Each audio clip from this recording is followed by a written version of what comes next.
I didn't think much of the rules when I first saw them. That was probably my first mistake. I'm not saying that because I thought I was brave or because I didn't believe in anything. I'm saying it because most bad things in life look small at first. A warning note taped under a desk. A strange sentence in an old binder. A rule that sounds like a joke someone made for the new guy. That was how it felt when I started at Silver Pine Lodge. It was a job. That was all.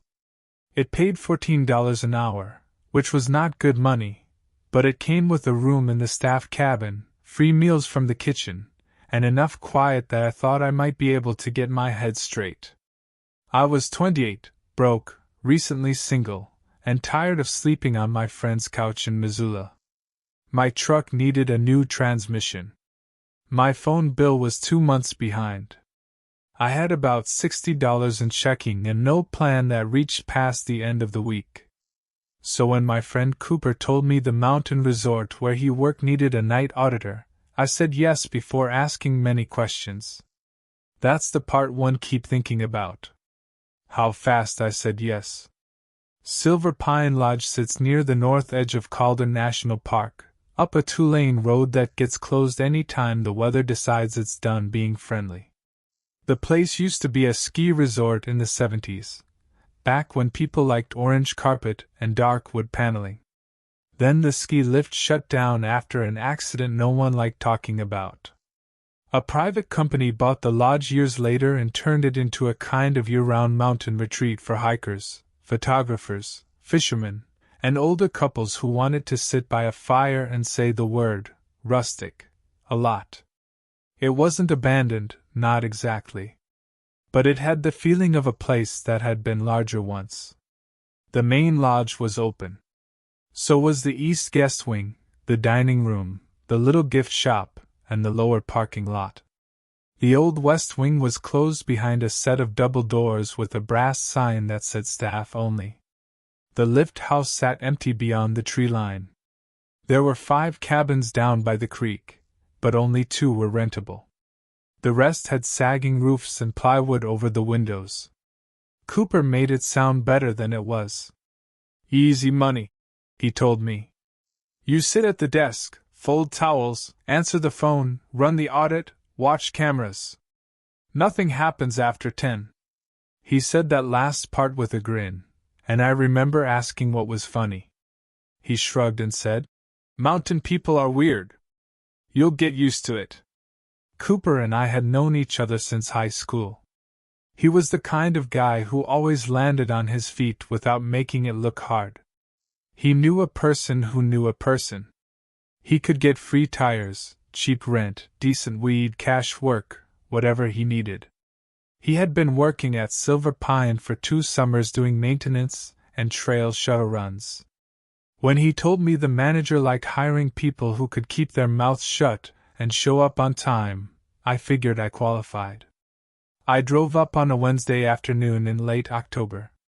The road followed the river for a while, then climbed into thick pines.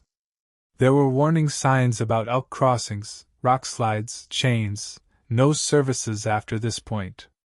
The higher I got, the worse my radio reception became. At first it was music and static. Then just static. Then nothing. By the time I reached the lodge, the sky was already getting dark even though it wasn't 5 yet. Silver Pine looked warm from the outside. That was the first impression. Yellow light in all the front windows. Smoke rising from 2 chimneys.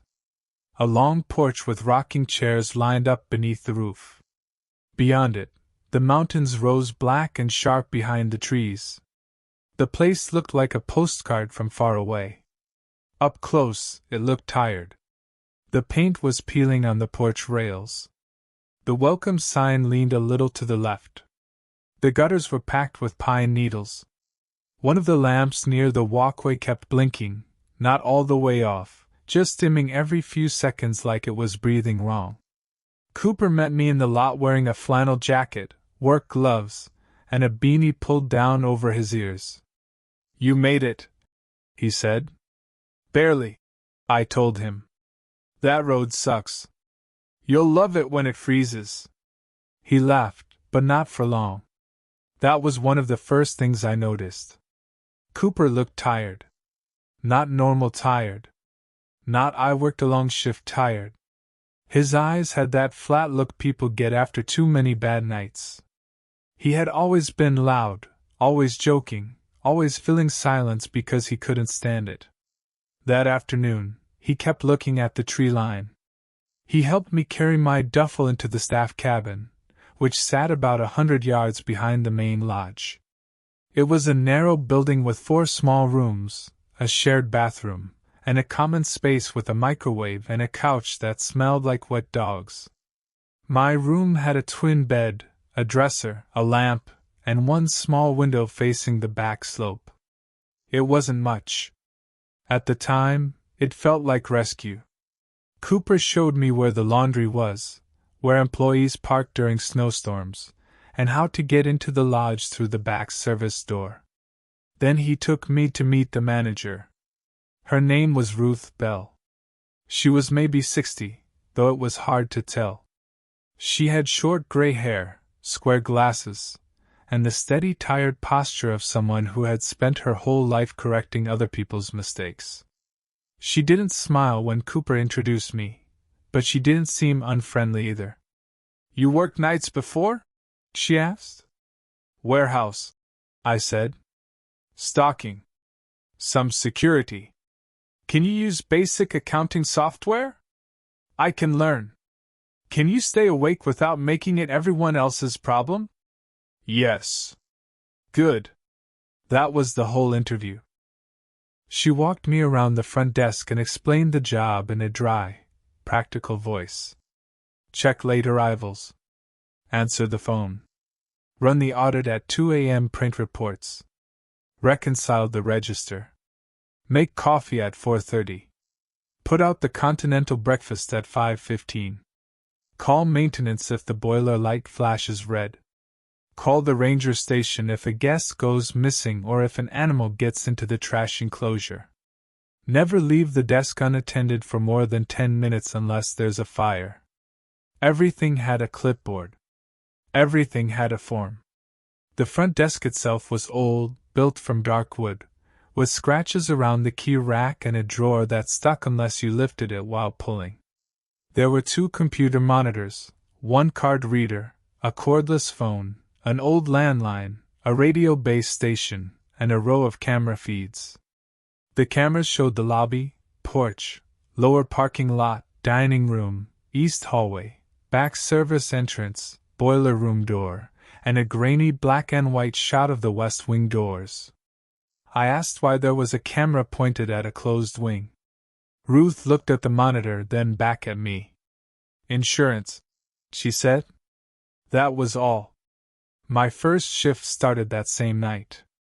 Cooper was supposed to train me from 8 to midnight, then I'd shadow the outgoing night auditor, an older man named Franklin, for the rest. But Franklin called in sick before dinner. Ruth said that was fine. Cooper knew enough to get me through the first night. I should have asked why Cooper looked annoyed by that.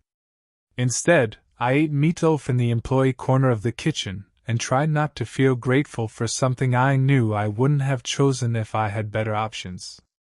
By 8, most of the guests had gone to their rooms. There were only 12 rooms occupied in the east wing. A retired couple from Spokane played cards by the fireplace. A man with a camera sat alone near the windows, sorting memory cards. 2 German hikers came in late, mud up to their knees, apologizing for tracking dirt across the lobby. It all felt normal. Quiet, but normal. Cooper taught me the software. He showed me how to check IDs, run cards, change room statuses, print receipts, and log cash. He showed me where the extra blankets were kept and how to reset the guest Wi-Fi, which apparently went down if someone sneezed near the router.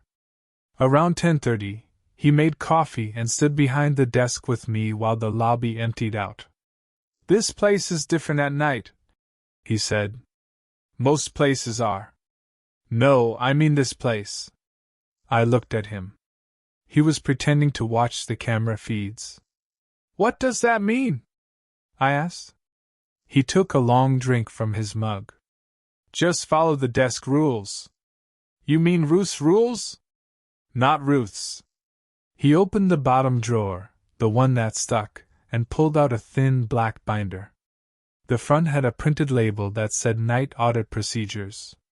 He flipped past pages about tax reports, emergency numbers, power outages, bear sightings, medical calls, and guest lockouts.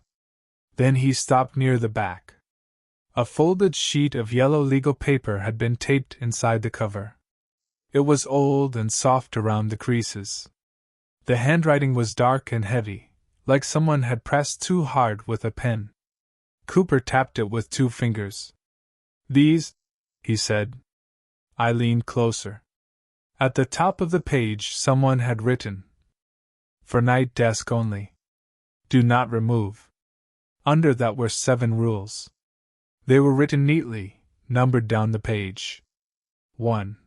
The east lobby doors must be locked after 11:30 p.m., even if the sensor says they are open. 2. If the radio crackles twice and someone asks for Ranger Hale, do not answer. Write the time in the blue log. 3. If the dining room lights are on after midnight, turn off camera 3 for exactly 1 minute before checking them.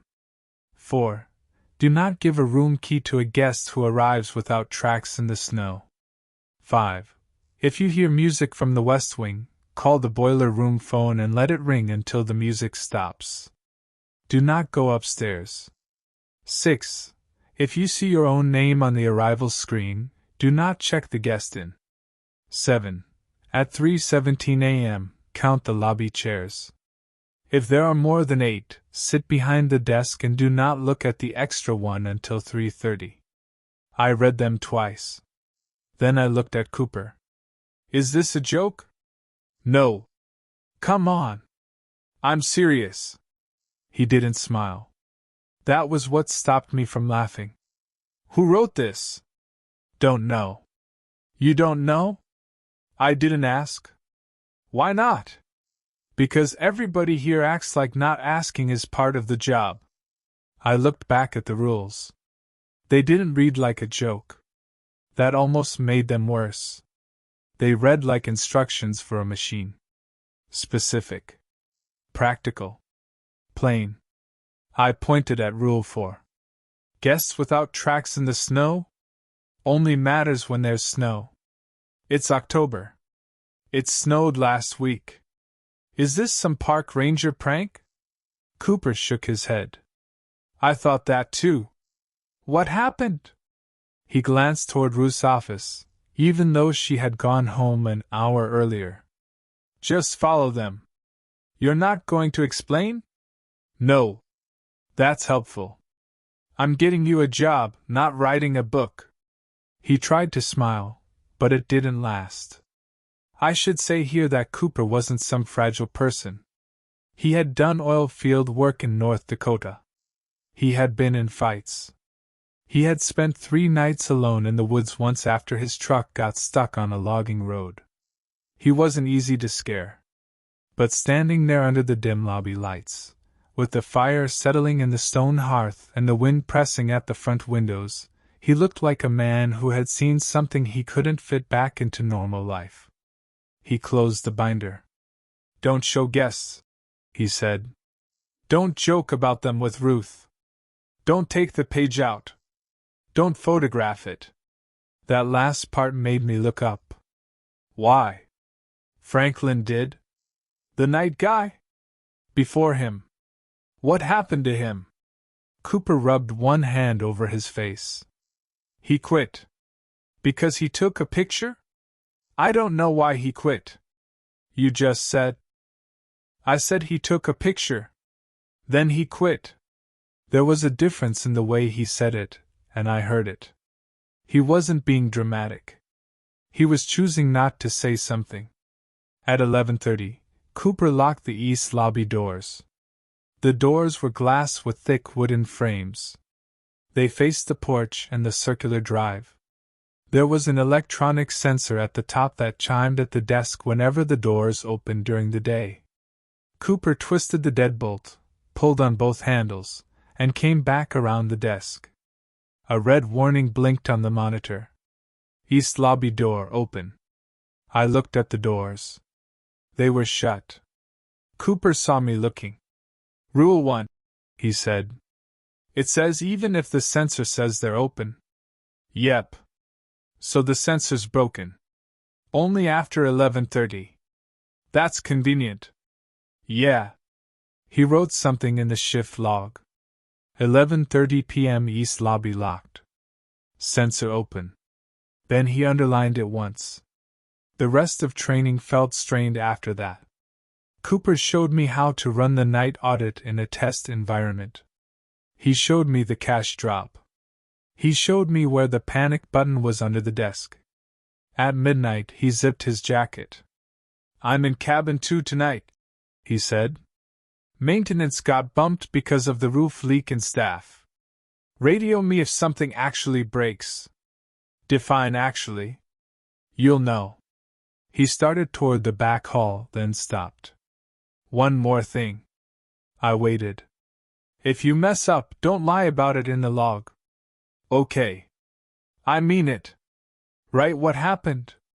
Plain. Even if it sounds stupid. Why? He looked at the camera feed showing the West Wing doors. Because sometimes it helps the next person.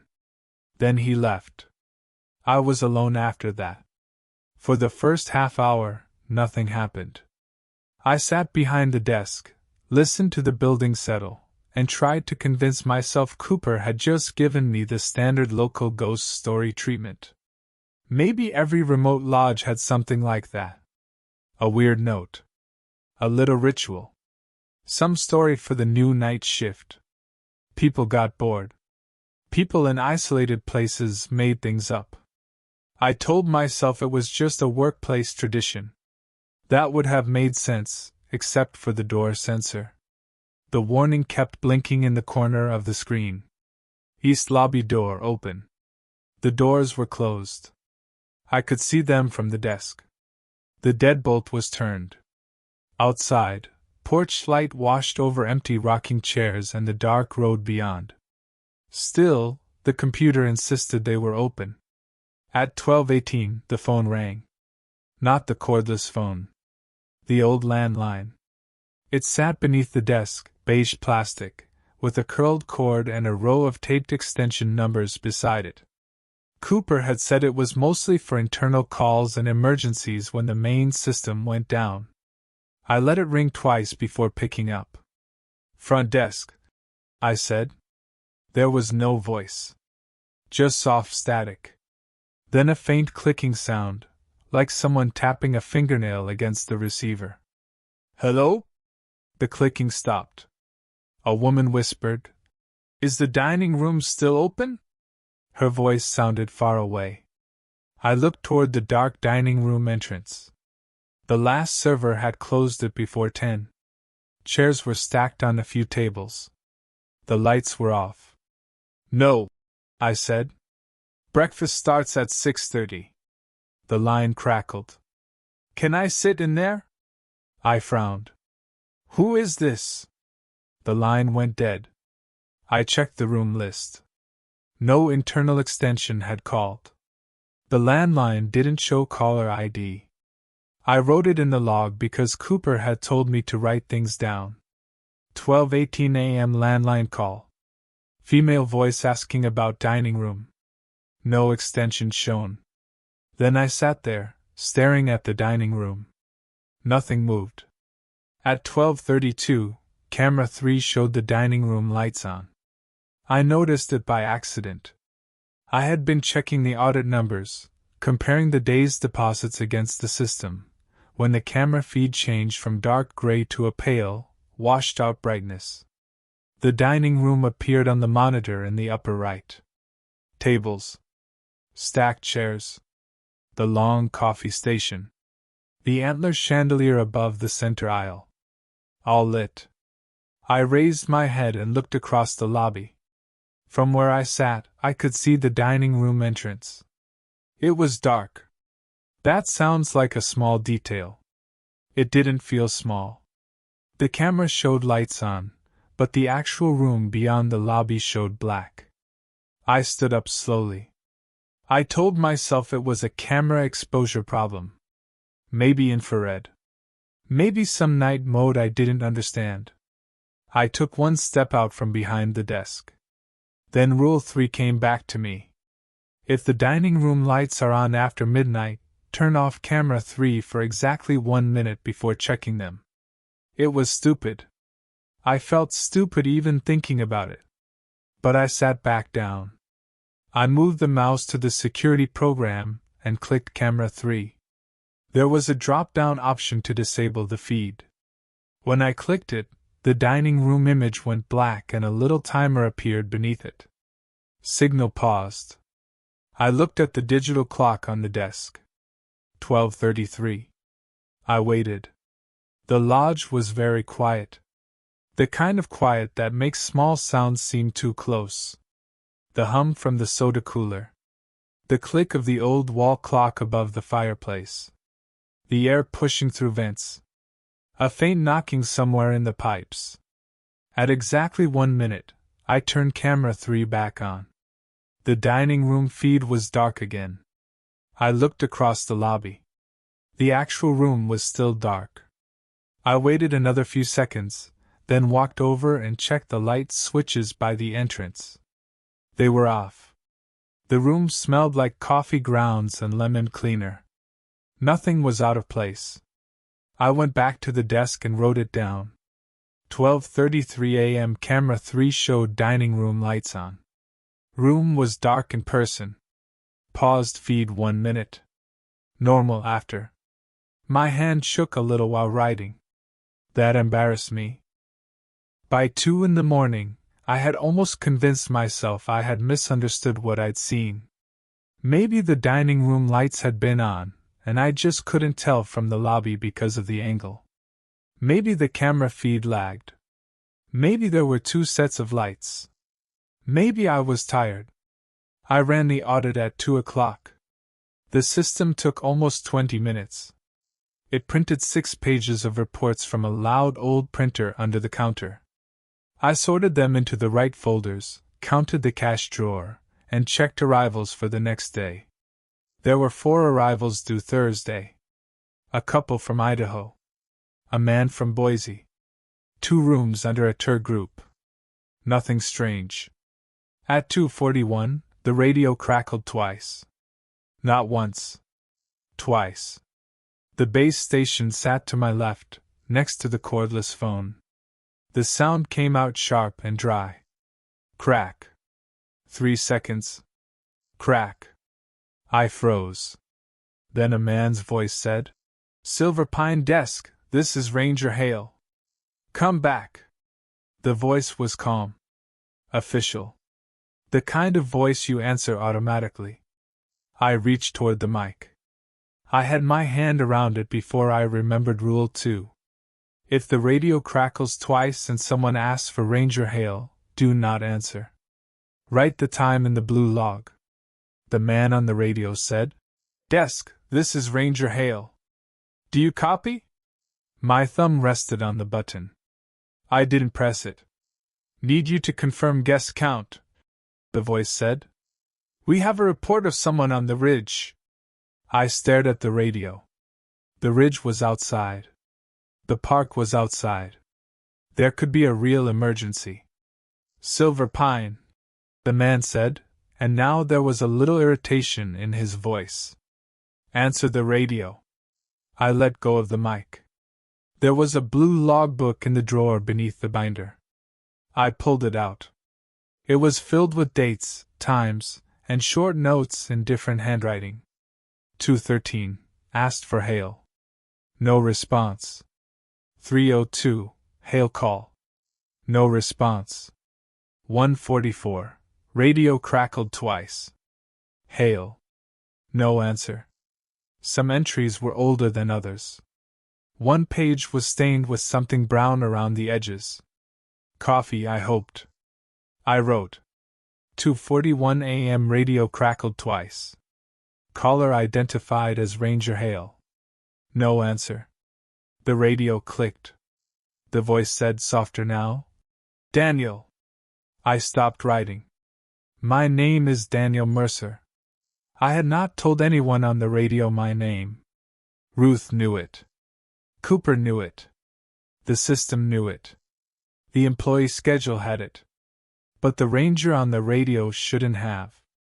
Daniel, the voice said again. Don't be childish. It sounded less official then. Not different enough to call it another voice. Just less like a ranger and more like a man pretending to be patient. I stepped away from the radio. The voice sighed. Then it said, Your mother always hated that about you. My mouth went dry. My mother had been dead for 3 years. No one at Silver Pine knew that except Cooper, maybe. I had told him after the funeral. I had not mentioned it during my interview. It was not in my application. The radio hissed. Come back, Daniel. I didn't. At 2:45, the radio went silent. I wrote the rest down, though my handwriting looked bad. Caller used my first name. Mentioned my mother. Did not answer. I sat there until 3, listening to nothing. At 3:17, I counted the lobby chairs. There were 8. 4 rocking chairs by the fireplace. 2 armchairs near the window. 2 wooden chairs by the old checkers table. I counted them 3 times. 8. I laughed once under my breath, not because anything was funny, but because relief came out wrong. Then I finished the shift. Morning arrived slowly. That's something I remember. It didn't feel like sunrise. It felt like the building loosening its grip. The windows turned from black to gray. The porch lights clicked off.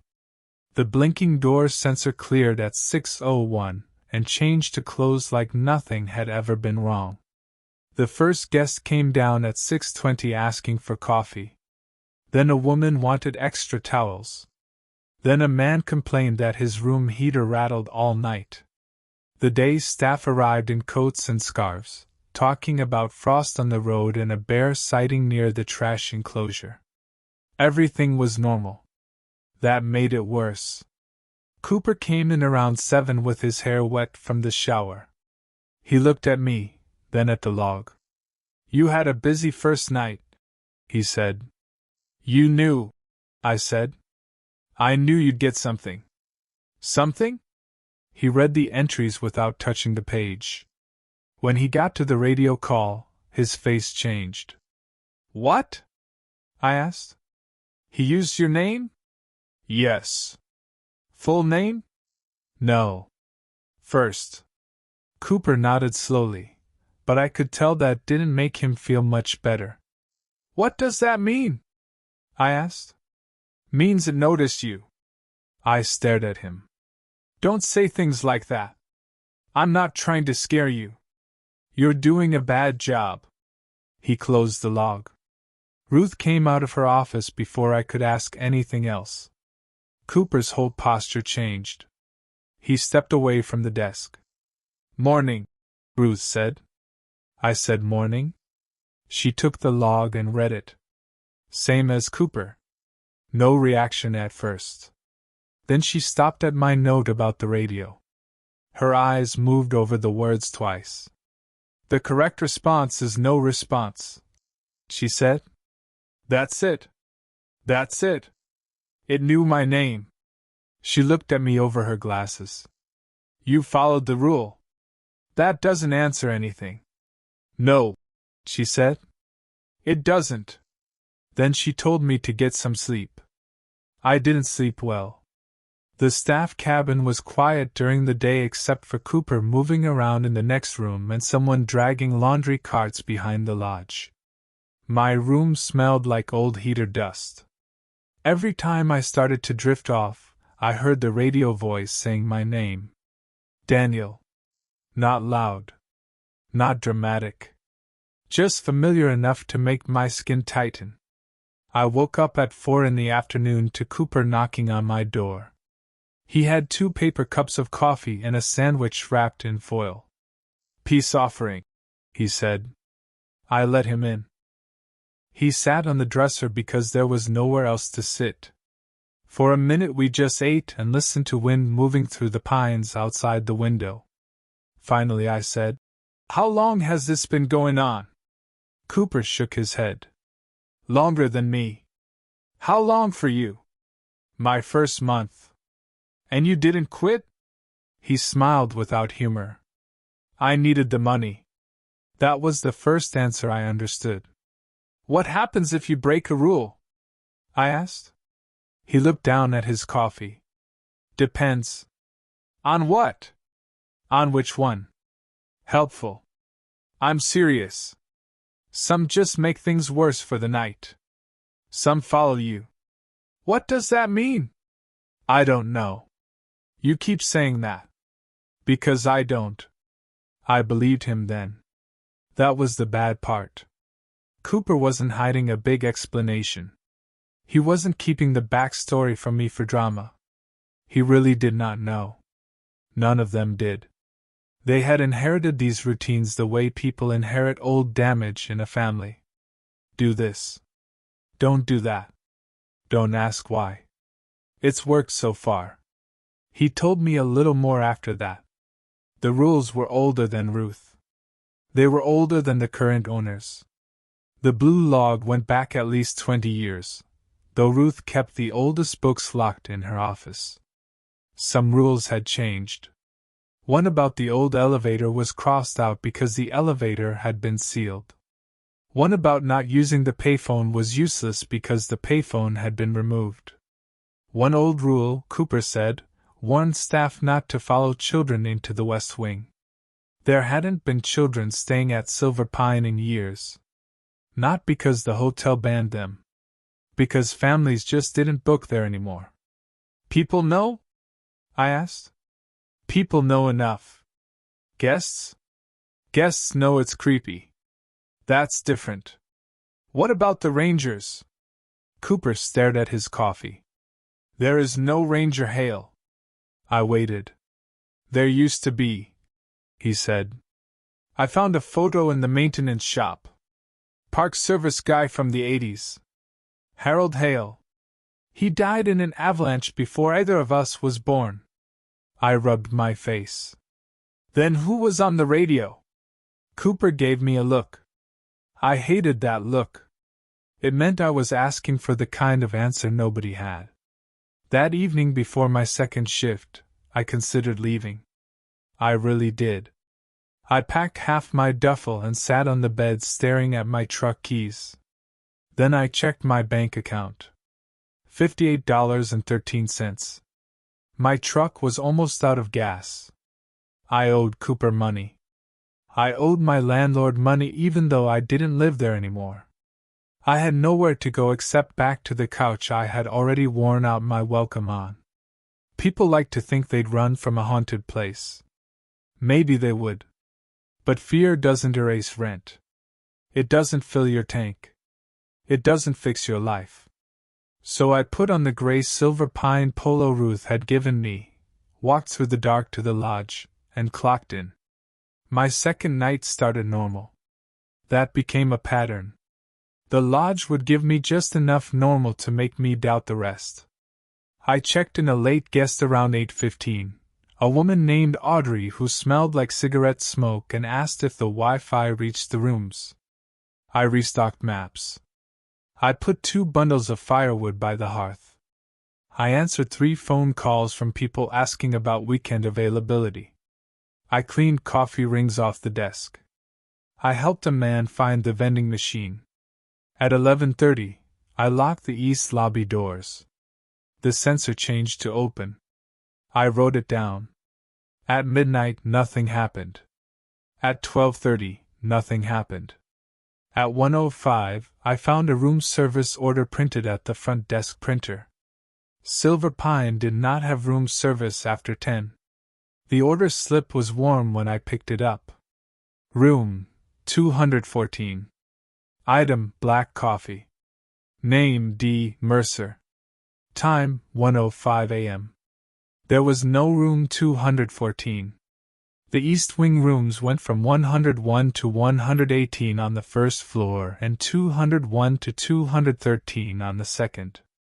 Cooper had told me the West Wing had more rooms, but those weren't in the active system. They weren't supposed to print anything. They weren't available to guests. They weren't even cleaned. I checked the PMS software. No room 214. No D. Mercer on the guest list. I almost threw the slip away. Then I stopped.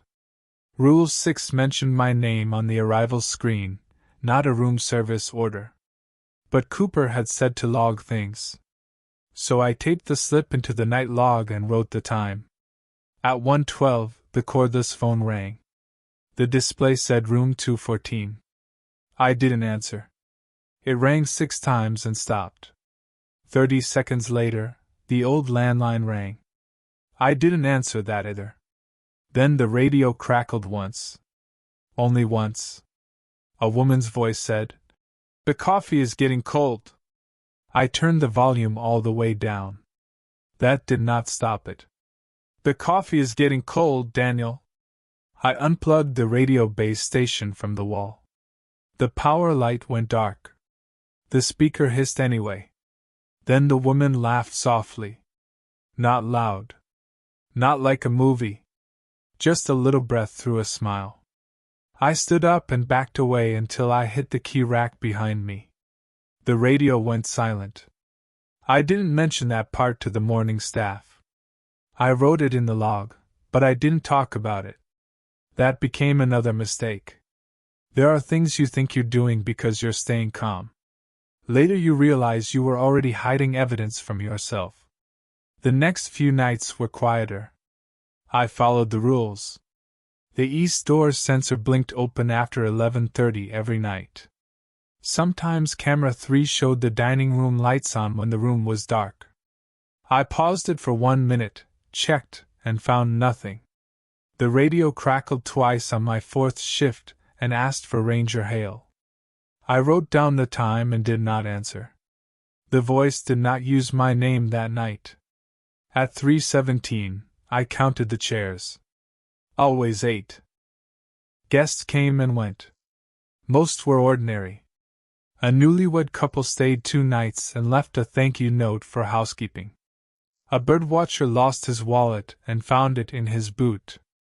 A family with 2 teenagers arrived by mistake, thinking they had booked Silver Pines Lodge in Colorado, not Silver Pine Lodge in Montana. Ruth handled it without raising her voice. The days blurred. I slept badly, ate too much kitchen food, and learned the building sounds. The lodge had a personality at night. Not in a magical way. In the way old buildings do. Pipes ticked behind walls. The ice machine coughed every 40 minutes. The flagpole rope hit the metal pole outside when wind came from the east. The porch boards popped as the temperature dropped. Somewhere above the lobby, a vent made a low whistling sound that almost sounded like someone humming if you were tired enough. Knowing these sounds helped. Then it hurt. Because once you learn what a place sounds like, you know when something new joins in. The first snow came the following Monday. It started before sunset and kept going, soft and steady.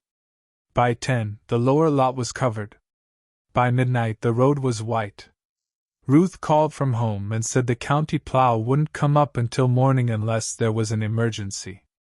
We had 9 guests in house, all accounted for. At 11:30, I locked the doors. The sensor blinked open. I wrote it down. At 12:07, someone knocked on the east lobby doors. 3 gentle knocks. I looked up from the desk.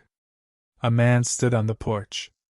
He was maybe 50, tall, wearing a dark parka with the hood up. Snow collected on his shoulders. His face was hard to see because he stood just beyond the strongest porch light. I got up, relieved at first. A real person. A normal problem. I walked halfway to the doors and lifted one hand, pointing at the lock. He stepped closer. "I need a room," he said through the glass. His voice was muffled. I looked past him toward the lot. There was no car. That didn't mean much. He could have walked from a car parked lower down or been dropped off. But the snow on the porch bothered me. The walkway from the lot to the doors had a fresh dusting, smooth and untouched. No footprints. None. He was standing in front of the doors, snow around his boots, but there were no tracks leading to where he stood. Rule 4. Do not give a room key to a guest who arrives without tracks in the snow. I stopped walking. The man looked at me. "I have a reservation," he said. I didn't answer right away. He raised one hand and pressed something flat against the glass. A driver's license. I couldn't read the name from where I stood. "I'm sorry," I called. "We're full tonight." He didn't move. "I have a reservation." "We're full."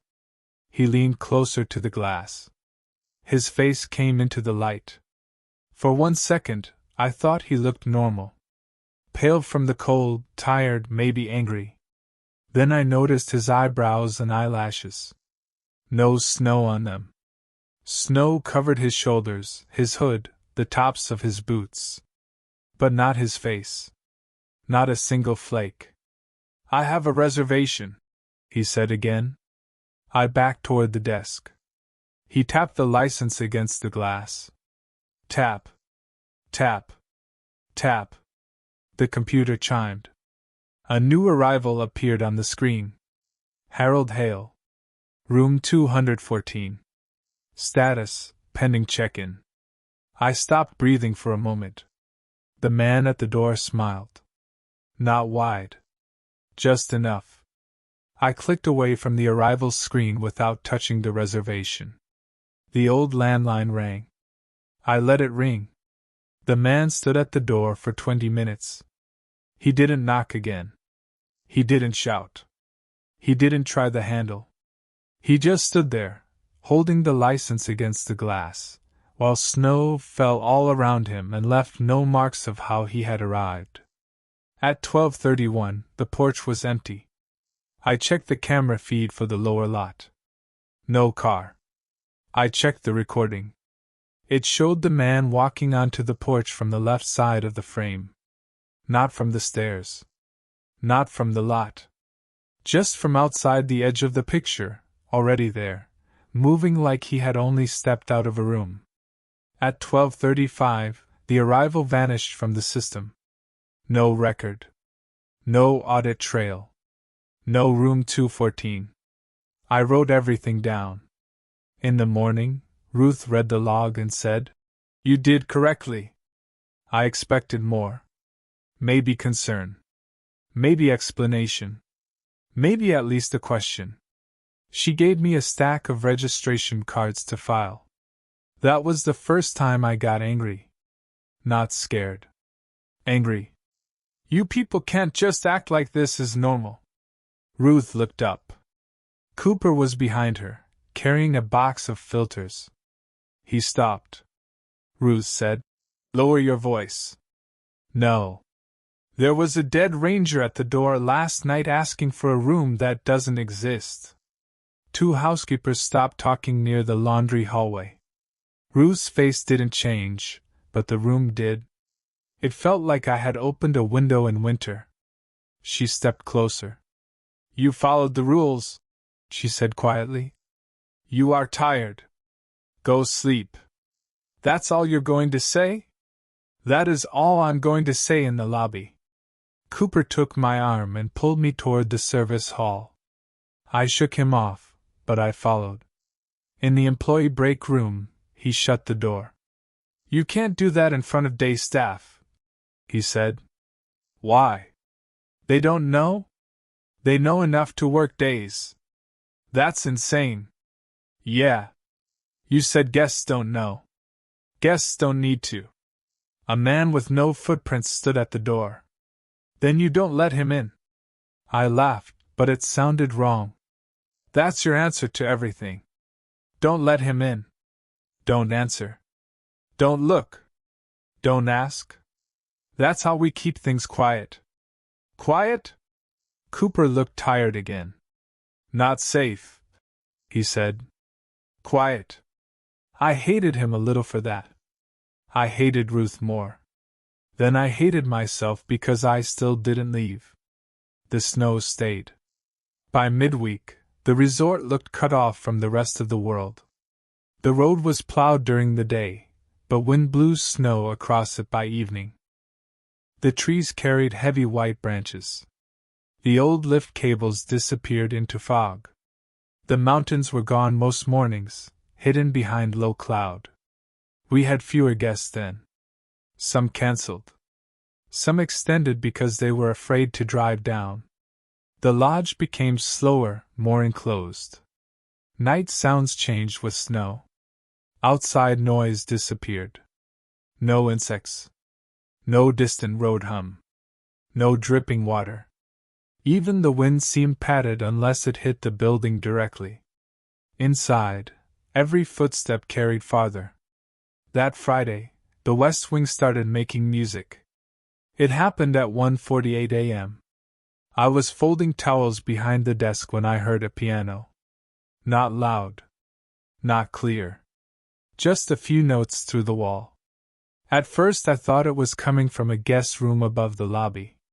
Maybe someone playing music through a phone speaker. Then the tune repeated, slow and uneven, and I realized it was coming from behind the West Wing doors. I looked at camera 8. The feed showed the double doors at the end of the short hall. Dark wood. Brass handles. Staff-only sign. Nothing moved. The music kept playing. It sounded old. Not old-fashioned, exactly. Just old in the way a song sounds when you've heard it through walls all your life but can't name it. 3 notes, a pause for notes, a pause. Rule 5. If you hear music from the West Wing, call the boiler room phone and let it ring until the music stops. Do not go upstairs. The boiler room extension was written on the tape beside the landline. 103. I picked up the phone and dialed. Somewhere below the lodge, faintly, a phone began to ring. 1 ring. 2. 3. The music continued. I stood there with the receiver pressed to my ear. The ringing echoed through the old line. No one answered. Of course no one answered. It was a boiler room. The phone was there for maintenance. 7 rings. 8. The music grew louder. On camera 8, the West Wing doors were still closed. 10 rings. 11. Then another sound joined the music. Footsteps. From the West Wing hall, behind the doors. Slow. Dragging a little. The phone kept ringing in my ear. I wanted to hang up. I wanted to radio Cooper. I wanted to do anything except stand there listening. The music stopped at the 17th ring. The footsteps stopped 1 second later. I stayed on the line until the 20th ring because I didn't trust myself. Then I hung up. Camera 8 showed the doors closed. I wrote it in the log. At 2:03, the boiler room called back. The landline rang and the taped extension display lit up. Boiler 103. I didn't know there was a display for internal calls until then. The phone rang again. Boiler 103. I thought about Rule 5.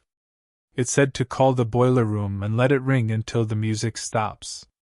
It did not say what to do if the boiler room called back. That was the worst kind of gap. The phone rang until it stopped. Then it rang again. And again. Finally, at 2:09, the red boiler alarm light flashed on the panel behind the desk.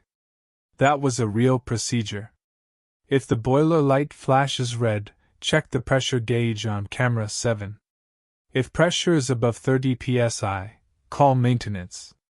If below, reset from the breaker panel. Camera 7 showed the boiler room door, not the gauge. To check the gauge, I had to go downstairs. I picked up the radio and called Cooper. "Cooper, you awake?" Static. Then his voice, thick with sleep. "Yeah." Boiler lights red. "Pressure?" "I have to check." He swore softly. "I'll go." "You're in cabin 2. "Yeah." "I'll go exterior." "Exterior?" "Don't use the west stairs tonight." I looked toward the service hall. "Why? Music?" I didn't answer. He said, "Don't use the west stairs. Stay at the desk." The radio clicked off. 5 minutes later, I saw Cooper on camera 7 at the boiler room door. He wore a coat over pajamas and carried a flashlight. He unlocked the door, went in, and the feed showed an empty hallway. The boiler light behind me kept blinking red. I waited. 2 minutes. 3. 4. The radio crackled. Cooper said, "Pressure's fine." Sensor tripped. I reset it. The red light turned off. He came out of the boiler room. Then he stopped. On the camera feed, he turned his head towards something off screen. I leaned closer. "Cooper?" No answer. On camera 7, he stood very still. Then he lifted one hand. Not waving. Reaching. "Cooper," I said into the radio. "Come back." His radio came through with a burst of static. A voice that sounded like Cooper said, "Open the west doors." But on the camera, Cooper's mouth had not moved. I watched his face. He was still looking down the hall, away from the camera. The voice came again from my radio. "Open the west doors, Danny." Cooper never called me Danny. I did not answer. On the camera, Cooper suddenly backed away from whatever he was looking at. He moved fast, almost slipping.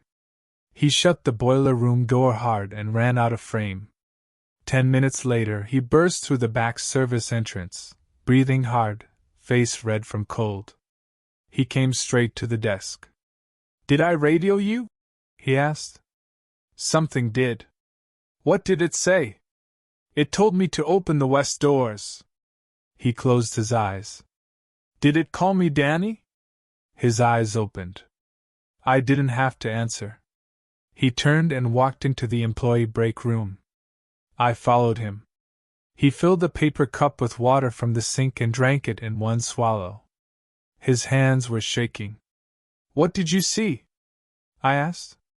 He shook his head. "Co-op. It was Franklin," he said. "The night auditor?" He nodded. "I thought he quit."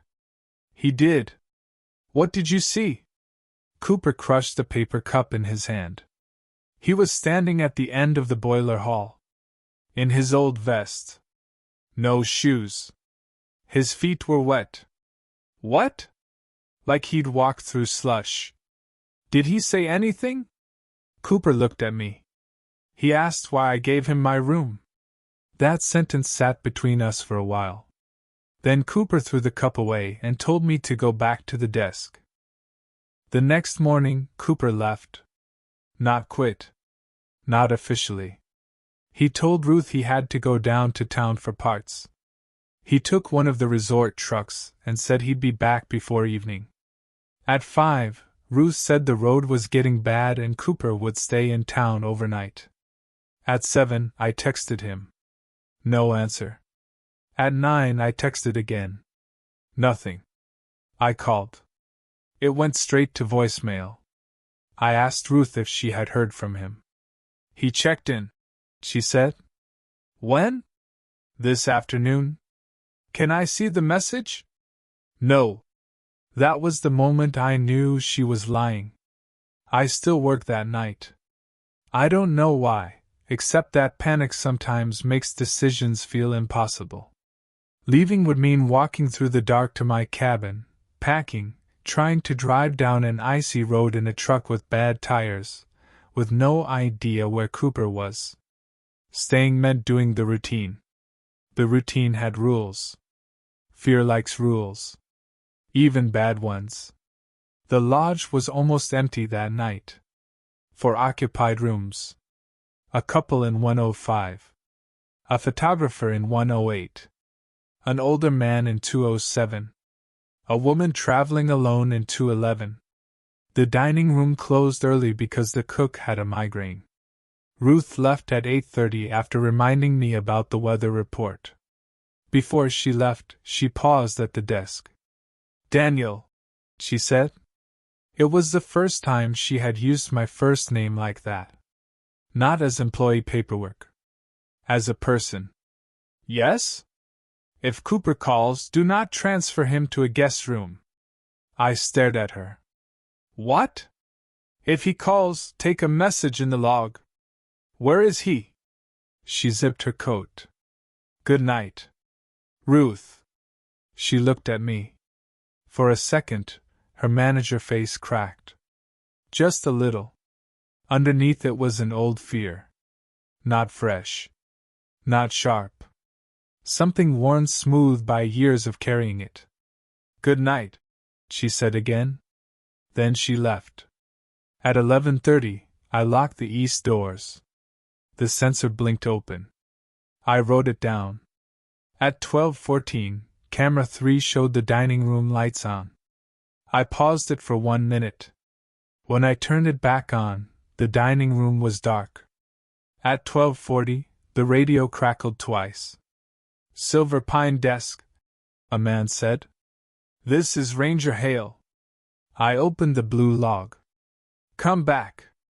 I wrote the time. The voice waited.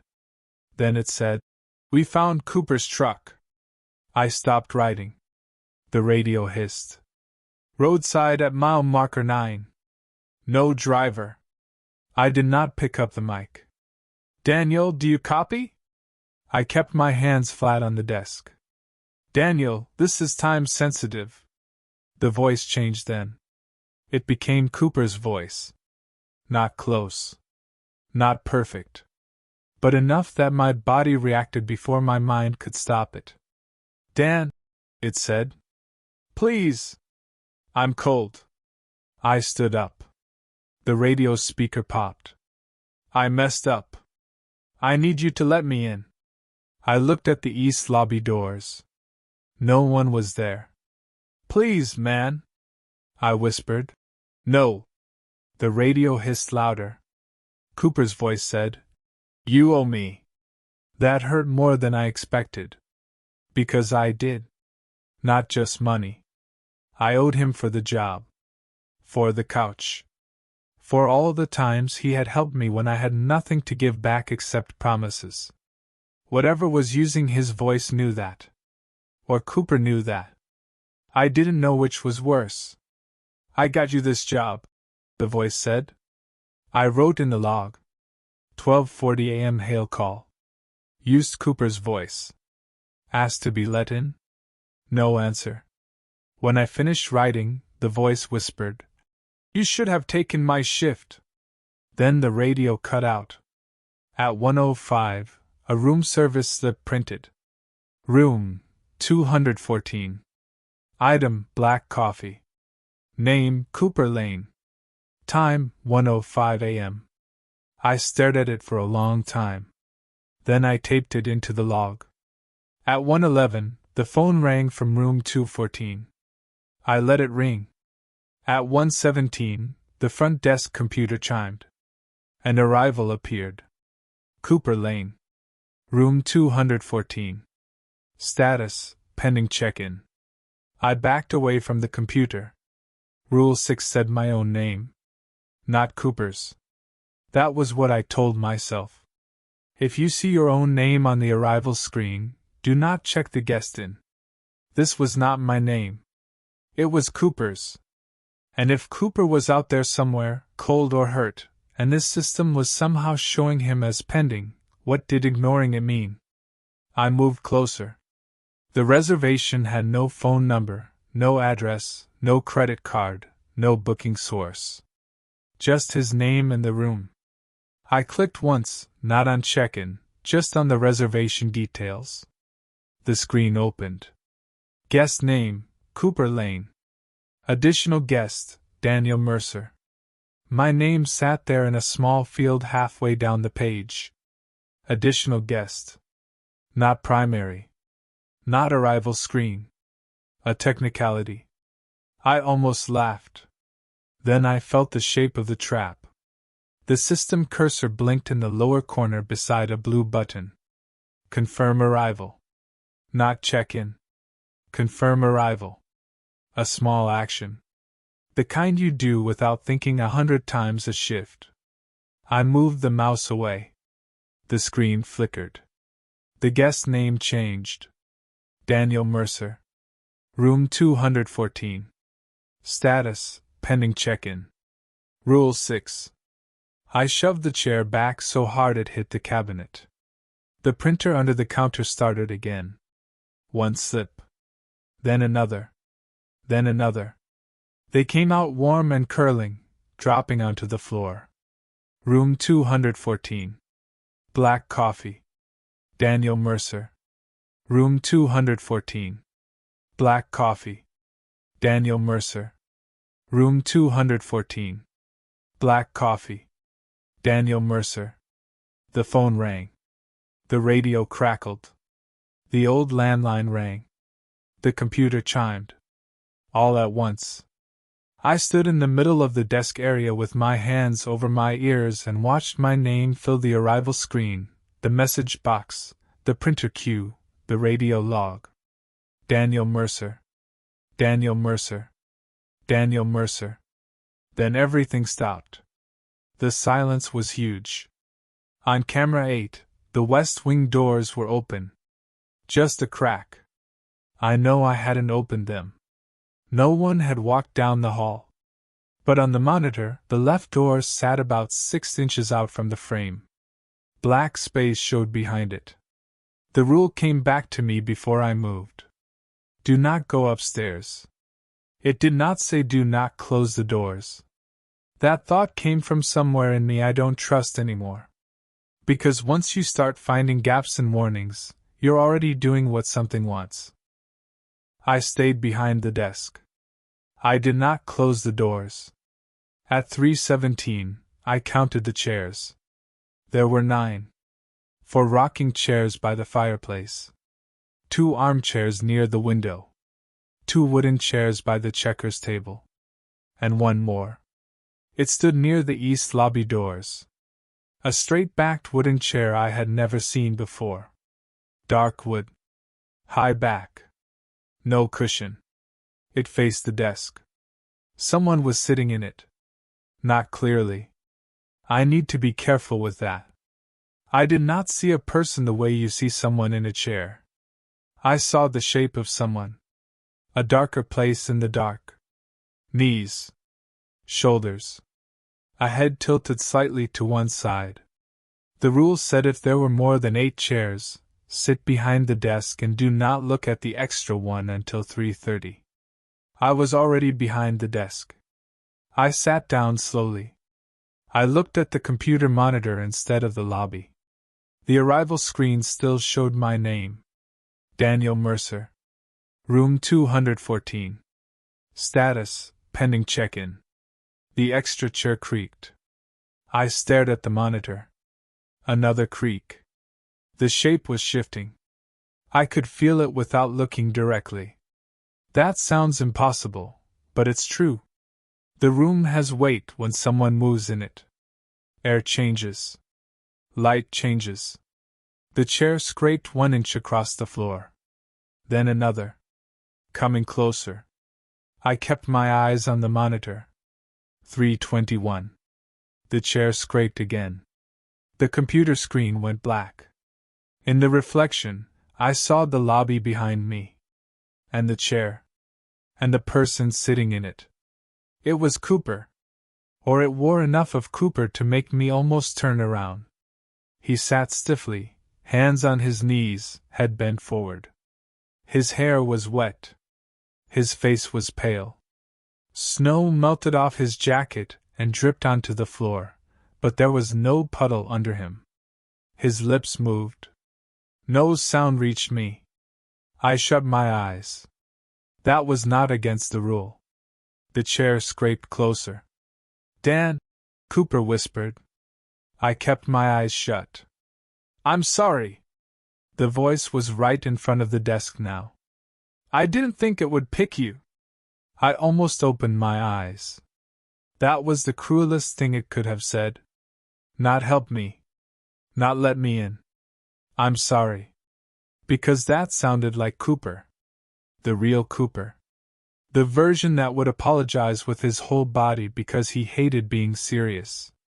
I dug my fingernails into my palm. 326. Ruth knows, he whispered. I did not move. She always knows. 328. They don't hire replacements, he said. They trade down. My eyes opened before I could stop them. The chair was empty. Not gone. Empty. It stood in front of the desk, facing me. The seat was wet with melted snow. The computer screen came back on. 3:30. The extra chair was still there. I did not look away from it until 3:35, when the overhead lights flickered once and the chair vanished. Not faded. Not moved. Just wasn't there anymore. The floor was dry. I worked until morning because there was nothing else to do. That is a sentence I still hate. There was nothing else to do. I made coffee at 4:30. I put out muffins, butter, jam, and oranges at 5:15. I printed final reports. I wiped the counter. I smiled at the photographer from 108 when he came down early to catch sunrise. He said, "You look like hell." I said, "Long night." At 7:05, Ruth came in. She read the log. She stopped at the entry about Cooper's voice. Then the arrival screen. Then the extra chair. She did not speak for a long time. Finally she said, "You should go sleep." "No." Ruth looked at me. "I want to know what happened to Cooper." She closed the log. "He left the property." "Did he?" "Yes." "Alive?" Her mouth tightened. "That isn't a helpful question." "It is to me." She removed her glasses and rubbed the bridge of her nose. For once she looked old. "Daniel," she said, "there are only two kinds of people who last here. The ones who follow instructions without understanding, and the ones who leave before they need to understand. Cooper lasted." "No," she said. "He stayed." The distinction made my stomach turn. "What does Rule 6 mean?" She put her glasses back on. "You read it. I saw my name. And you didn't check in. But it changed. It put me as an additional guest first. Then primary. It printed slips. It had Cooper's name. What counts?" Ruth looked toward the lobby windows. Morning light made the snow outside look blue. "Anything that asks you to confirm you belong to a room that isn't there." That was the first real answer she had given me. I wish she hadn't. "Why?" "Because then the lodge has a place to put you." I stared at her. She immediately looked sorry she had said it. "What does that mean?" I asked. "It means don't confirm." "What happens if you do?" She picked up the stack of registration cards and tapped them straight against the desk. "The system updates." I laughed once, the same wrong laugh as before. "The system updates." "Yes." "Is Cooper in room 214? Ruth did not answer. I leaned closer. "Is Franklin?" She looked at me then. "Go sleep." I didn't. Instead, I went to the staff cabin and packed everything I owned. It took less than 10 minutes. That was another thing that made me feel bad. My whole life fit into one duffel bag and a backpack. Clothes. A few books. Phone charger. Toothbrush. My mother's old keychain. A framed photo I didn't like looking at but couldn't throw away. I carried it to my truck. The engine turned over hard in the cold, then started. I had half a tank. Enough to get down. I drove to the employee lot exit. The road beyond it had been plowed, but wind pushed loose snow across the surface. The trees leaned over both sides. The lodge sat behind me, warm and yellow, smoke rising from its chimney like any normal hotel. I put the truck in drive. Then my phone buzzed. Cooper. The screen showed his name and a single text. Don't take the road. I stared at it. No service bars. Not one. Another text came in. She will say I left. Then another. I didn't. My hands went numb on the steering wheel. The lodge door opened behind me. Ruth stepped out onto the back service porch. She didn't wave.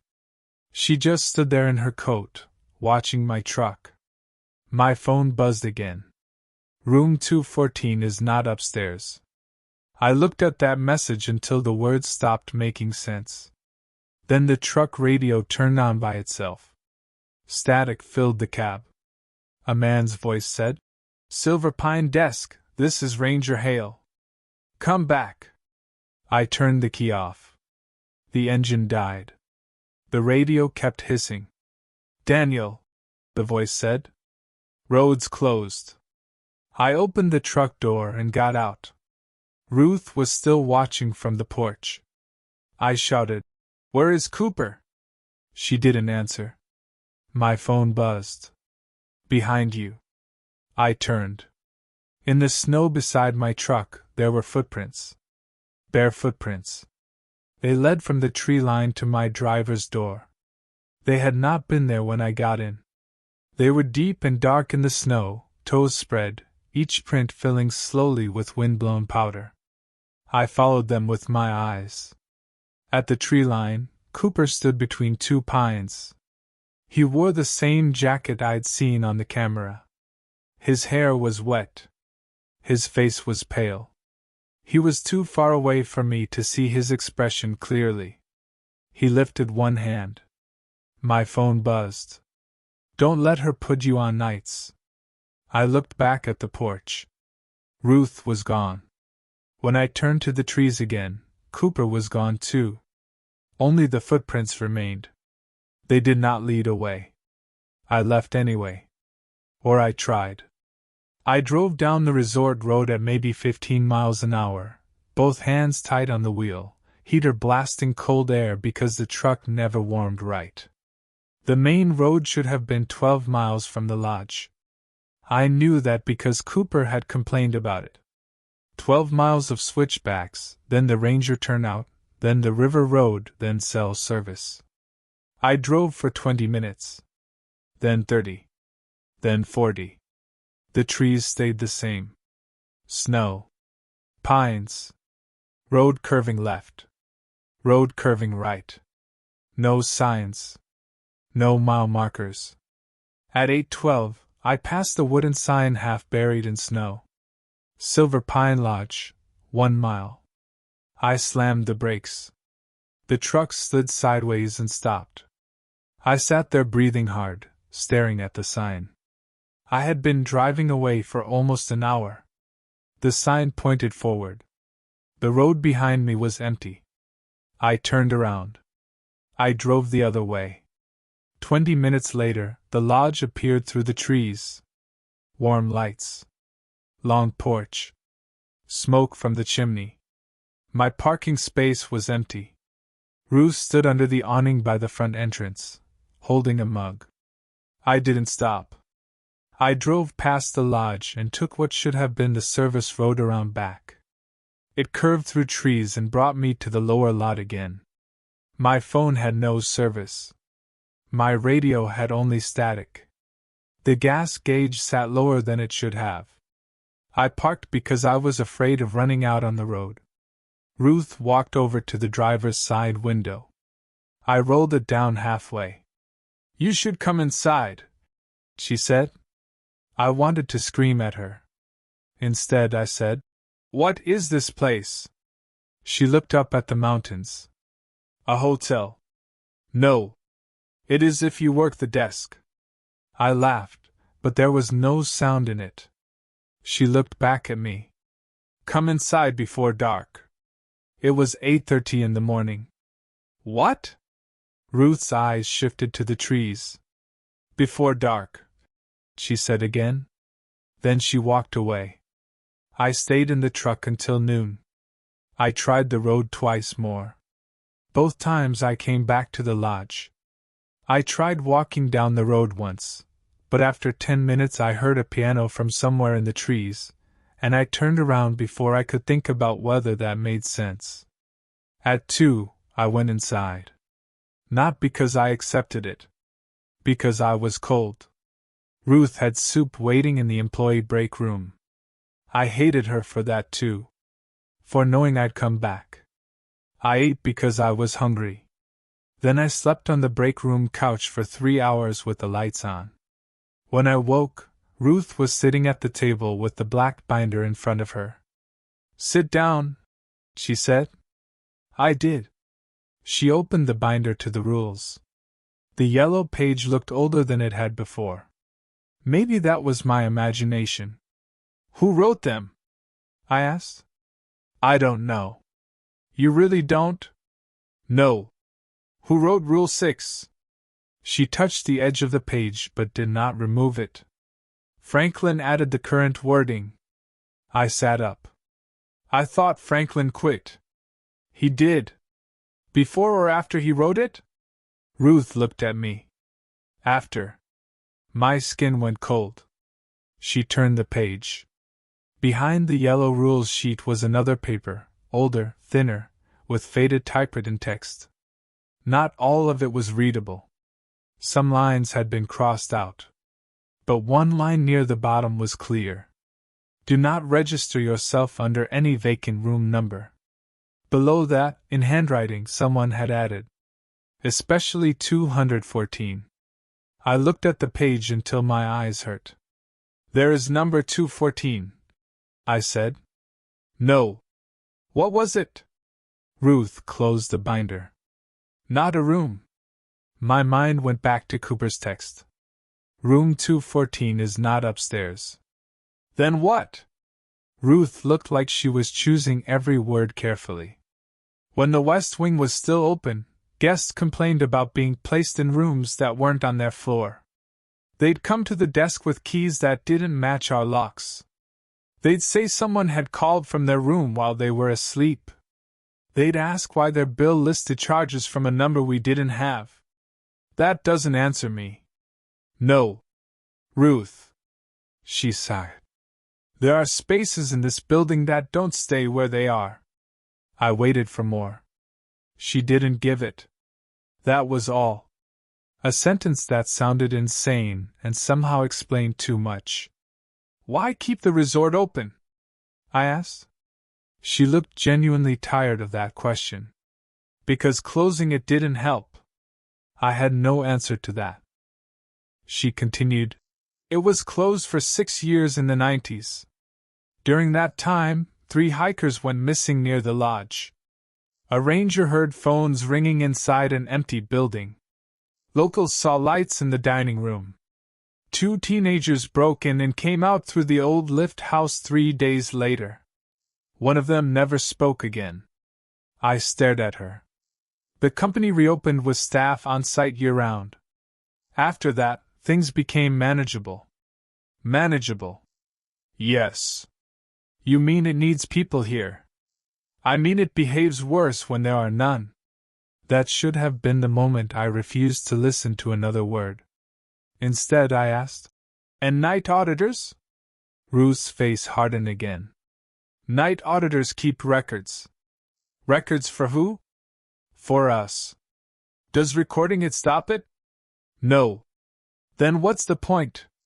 "So the next person knows what changed." I thought about Cooper telling me the same thing. Sometimes it helps the next person. "Am I the next person?" I asked. Ruth did not answer. That night I worked. I know how that sounds. I know there should be some moment where a person draws a line.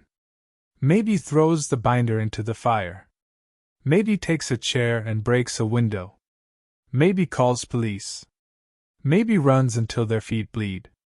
I thought about all of that. I did. But there are some places where panic gets used against you. Silver Pine was one of them. It made ordinary choices feel safer. Sit at the desk. Check the cameras. Write in the log. Lock the doors. Do the job. The job was a path through the night. So I followed it. Ruth stayed until 10, then left me with a thermos of coffee and a look that almost passed for pity. There were no guests in-house that night. A storm warning had scared off the last arrivals. The east wing was empty. The kitchen was closed. Housekeeping had gone home early. Even the couple in 105 had checked out after lunch because the wife said she had dreamed of wet footprints outside their bed. The lodge felt too large without guests. At 11:30, I locked the east lobby doors. The sensor blinked open. I wrote it down. At 12 o'clock, the dining room camera stayed dark. At 12:30, the radio stayed silent. At 1:05, the printer did nothing. I sat behind the desk and waited. That was worse than anything. At 1:47, music started in the West Wing. Piano. Same notes. 3 pause 4 pause. I called the boiler room. It rang. The music continued. On the 17th ring, the music stopped. I kept the line open until 20. Then the old landline rang. Boiler 103. I let it ring. The front desk computer chimed. New arrival. Franklin Ward. Room 214. Status, pending check-in. I didn't touch it. Another chime. Cooper Lane. Room 214. Status, pending check-in. Another. Ruth Bell.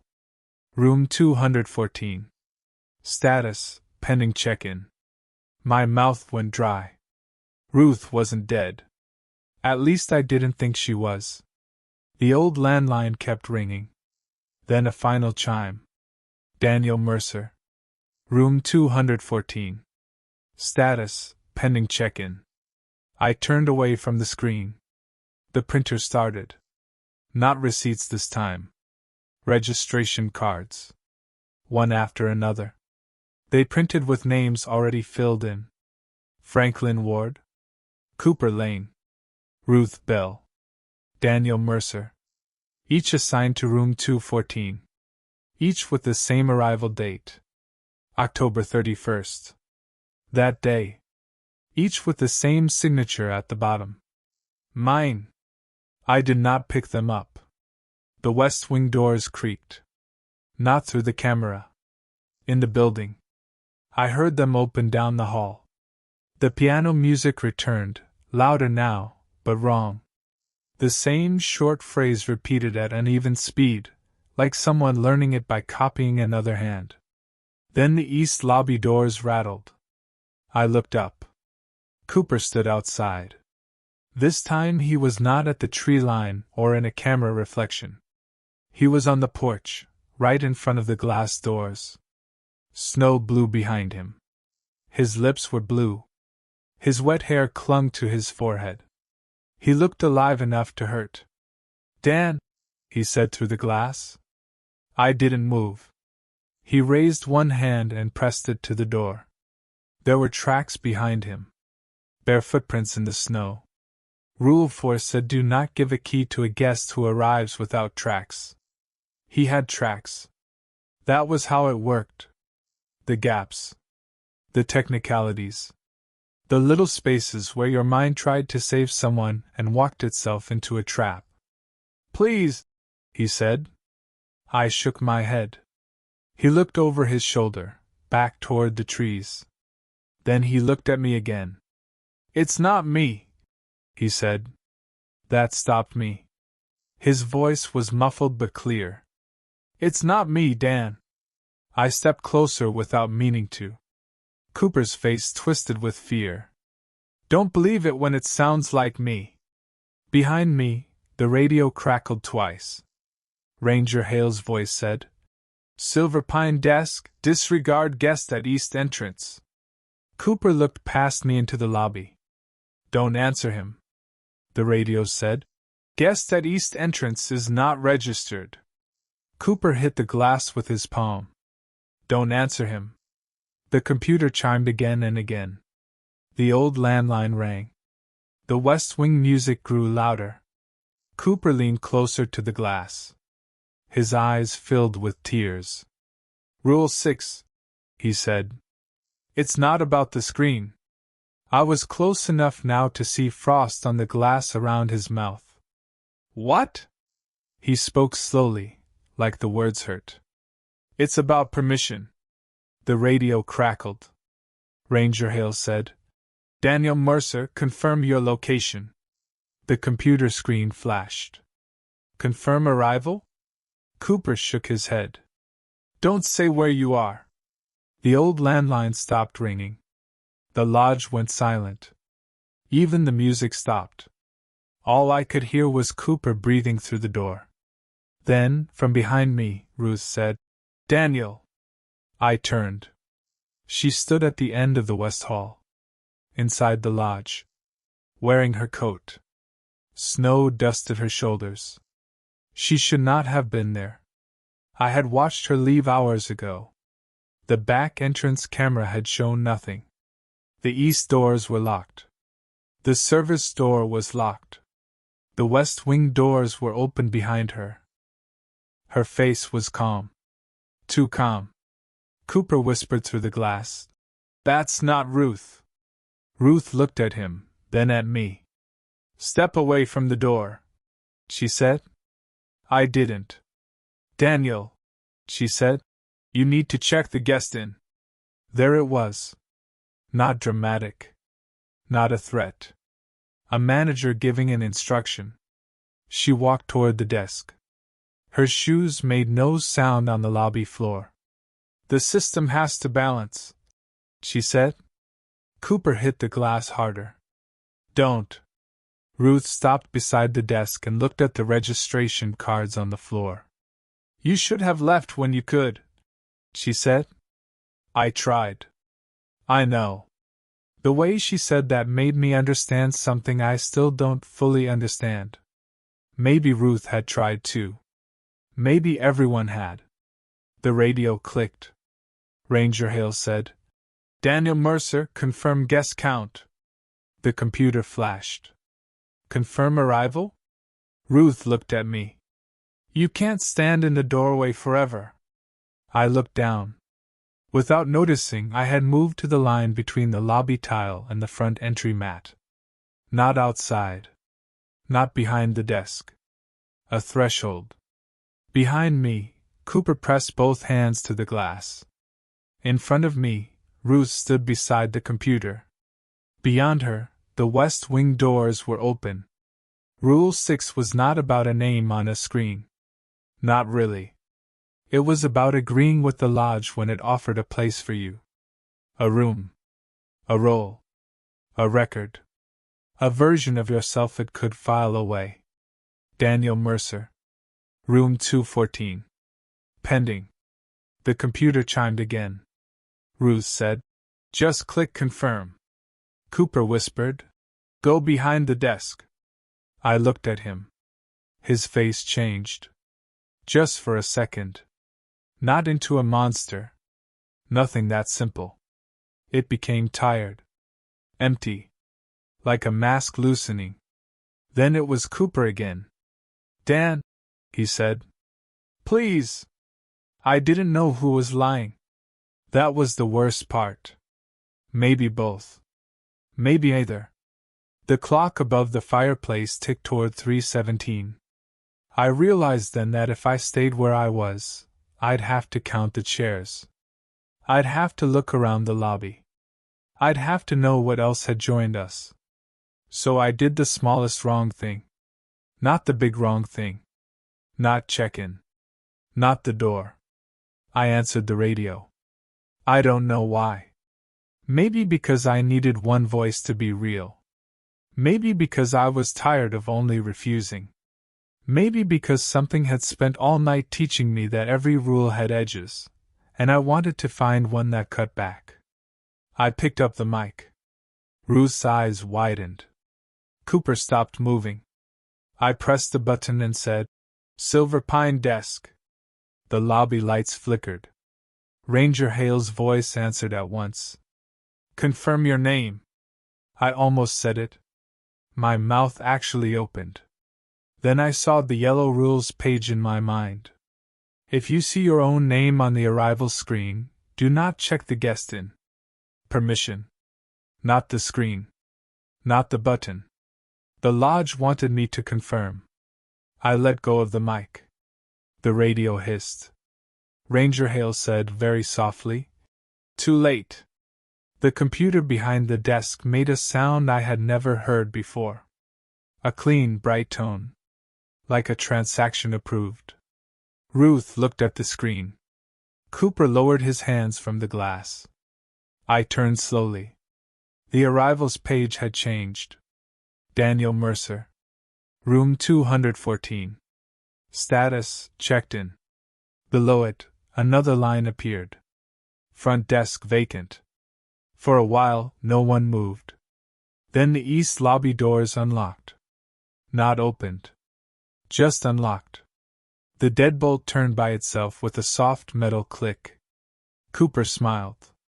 Not sadly. Not kindly. Just smiled. Ruth closed her eyes. The West Wing music began again. I don't remember everything after that. I remember the fire going out. I remember the lobby feeling much larger than it should have. I remember walking behind the desk because there was nowhere else to go, and seeing the black binder open by itself to the yellow page. The rules were still there. But Rule 6 had changed. It did not say, "If you see your own name on the arrival screen, do not check the guest in." It said, "If the new auditor asks about room 214, tell them it does not exist." I woke up in my staff room at noon. My duffel was unpacked. My silver pine polo hung on the back of the chair. My truck keys were on the dresser beside my mother's keychain. My phone had service again. There were no messages from Cooper. Not in my texts. Not in call history. Not in voicemail. His contact was still there, but when I opened our thread, everything from the last week was gone. The last message was from 2 months earlier, when he'd asked if I wanted the job. "You still need work?" That was all. I went to the lodge. Ruth was at the desk. The real Ruth, I think. She looked up when I came in. For a moment, she seemed surprised to see me. Then the look disappeared. "You're late for breakfast," she said. "Where's Cooper?" She frowned. "Who?" I stared at her. "Cooper Lane." She shook her head. "I don't know that name." I went behind the desk and opened the employee schedule. My name was on nights. Daniel Mercer. Night Auditor. Start date, October 31st. Cooper's name was nowhere. Not maintenance. Not staff cabin roster. Not old schedules. Not payroll sheets in the drawer. I checked the staff cabin. His room was empty. Not cleaned out. Empty in a way that felt like no one had ever lived there. Bare mattress. Empty dresser. No beanie on the radiator. No boots by the door. No water ring on the windowsill where he always kept a cup. I found one thing. Under the bed, pushed back against the wall, was a wet footprint. Bare. Too large to be mine. It dried while I looked at it. I stayed. I don't know what else to say. I tried to leave again, twice. The road brought me back both times. The third time, I got as far as the ranger turnout before my truck stalled. When I opened the hood, the engine was packed with pine needles and old snow, like it had been sitting for years. By the time I walked back to the lodge, the truck was in the employee lot again. So I stayed. Weeks passed. Maybe months. The calendar says it has been 4 months. My body says longer. Sometimes the date on the audit report is wrong. Sometimes I print paperwork from years I haven't lived through yet. Sometimes guests recognize me when they arrive, even though I have never seen them before. Ruth and I don't talk much. She gives me schedules. I run the desk. She reads the logs. Sometimes I catch her watching me with that same tired pity I used to hate. I don't hate it now. I understand it too well. The rules still work, mostly. At 11:30, I lock the east lobby doors. The sensor says open. If the dining room lights come on after midnight, I pause camera 3 for 1 minute. If the radio crackles twice and asks for Ranger hail, I write the time in the blue log. If someone arrives without tracks in the snow, I say we're full. If music plays from the West Wing, I call the boiler room and let it ring until the music stops. At 3:17, I count the chairs. Sometimes there are 8. Sometimes there are 9. I do not look at the extra one. Rule 6 is the one I watch now. Not because I can follow it better. Because I don't know when I already broke it. 2 nights ago, a young woman came in during a storm. Early 20s. Scared, but trying not to show it. Her car had slid into the ditch near the lower road. She had no reservation, but she had tracks in the snow, so I let her into the lobby. She said her name was Emily. I gave her tea and called Ruth, but Ruth didn't answer. The system showed no available rooms, which wasn't true. We had 6 open in the East Wing. I tried refreshing. The arrivals screen chimed. Emily Carter. Room 214. Status, pending check-in. Emily stood on the other side of the desk, holding the paper cup in both hands. That's weird, she said. I didn't book anything. I clicked away from the screen. She looked at the rules binder. What's that? Nothing, I said. At 3:17, there were 9 chairs in the lobby. The extra one was beside her. She didn't see it. Yesterday morning, Emily was gone. Not checked out. Gone. Ruth said no guest had arrived. The ditch near the lower road was empty. But there was a paper cup by the fireplace, half full of cold tea, and a wet footprint under the chair. Tonight, I checked the arrivals at 2 a.m. There are 3 names on the screen. One is mine. One is Cooper Lane. The third is a new night auditor scheduled to start tomorrow. His name is Mark Ellis. Ruth says he's a friend of a friend and needs the work. I asked her if she warned him. She said Cooper probably did. Then she looked at me for a long time, like she was waiting to see whether I remembered.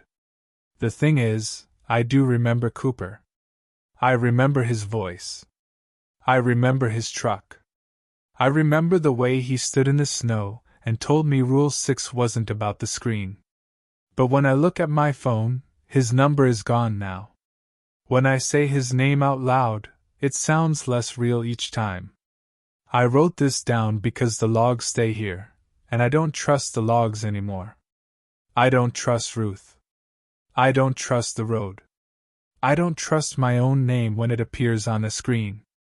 Mark will arrive tomorrow before sunset. I'll train him from 8 to midnight. I'll show him the software, the cash drawer, the cameras, the coffee station, the stuck drawer, and the old binder. I'll tell him the rules are not a joke. He'll probably ask what happens if he breaks one. I still don't know what to say. The east lobby doors are locked now. The sensor says they're open. The radio has crackled twice, but I haven't answered. The dining room lights are on in camera 3, so I've turned the feed off and I'm counting the seconds. There is music coming from the west wing. And under the desk, the printer just started warming up. I can already see the first line on the page. Room 214.